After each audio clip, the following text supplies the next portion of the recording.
It's been a long day at school. You had a midterm, you had a lab, you have so many other assignments to do. But for now, you're back at home, you have your dinner with you, and you're ready to relax.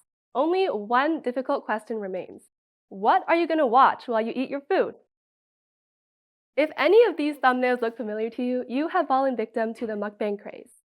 Mukbangs are a new popular type of video where the YouTuber or the mukbanger sits down and records themselves eating while maintaining a casual conversation with the intended viewers. But why do we like watching people eat in the first place? If you're anything like me, you originally started watching mukbang just once or twice, and then by now you have to watch them every day because they're so much fun to see. This if you experience this, you are most likely experiencing the mere exposure effect.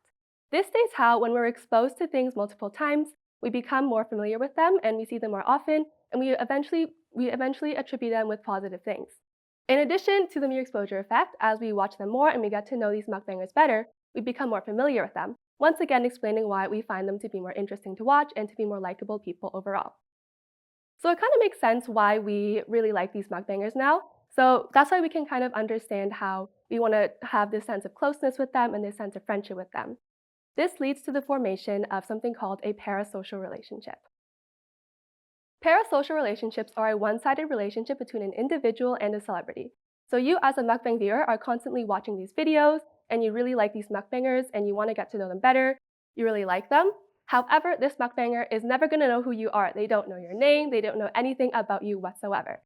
But don't worry, even though this relationship is not going to be reciprocated, it doesn't mean that there aren't any benefits to reap.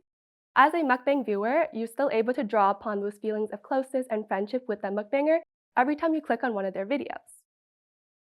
So in addition to that sense of closeness you have with that mukbanger through the parasocial relationship, you're also being invited to join this wider mukbang viewer community. With social media and technology today, it's so easy to communicate with other people over shared common interests. Whether it be through online discussion forums or even just scrolling through a YouTube comment section, it's so easy to meet other people, communicate with each other, and have this sense of community. This also makes it easy for us to have a sense of belonging amongst this online community, which once again elicits those positive feelings of belonging, sociability, and that you're being welcomed in a group. So with this parasocial relationship and with this feeling that you're being welcomed into this community, it really makes sense why we have these positive feelings, and it also can explain why it can help us to mitigate negative feelings such as loneliness. Not only can having these parasocial relationships and being a part of this community help you with that feeling of sociability and that feeling of being welcomed, it can also help you with it can also induce something known as vicarious satiation. So this is the idea that when we watch other people eat, we become satisfied. And it's particularly true when we're watching other people eat a large meal. So when you're watching your favorite mukbanger eat an entire meal in a matter of minutes, you're kind of accomplishing that goal alongside with them.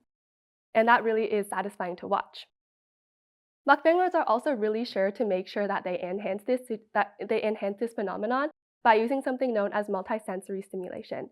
With their high-quality cameras and microphones, they make sure that you get those zoom ins and you get every single sound of their bites and their crunches, so it feels that you're right there alongside them eating with them. They also make sure to describe the smell of the food and the taste of the food while they're eating so that you feel that you're once again there with them.